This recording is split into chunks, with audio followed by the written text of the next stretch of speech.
Сәлем достар, бүгін сондай дәмді папа пицца пісіреміз. Оған творог, 200 грамм творог, жұмыртқа бір, папа ұн қосамыз 100 грамм, жақсылап илеп, қамыр қылып шығарамыз.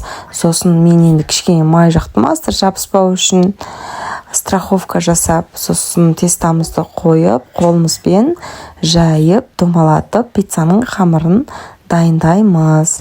Сосын оны духовкаға 180 градусқа 15 минутқа қоямыз. Сол кезде пиццаның салмасын дайындаймыз.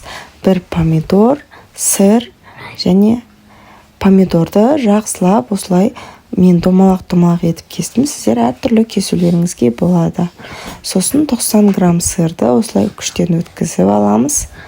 Сосын мен папа болғаннан кейін томатпен қаймақ қостым. Негізінде папа емес болса кетчуп, майонез қосуға да болады. Помидорды салып, осылай күштен өткізілген сырды үстіне қойып, тағы да 10 минутқа духовкаға саламыз. Сол кезде өте дәмді болып піседі. Енді ас болсын. Маған лайк басып, тіркеліп кетуді ұмытпаңыздар. Рахмет.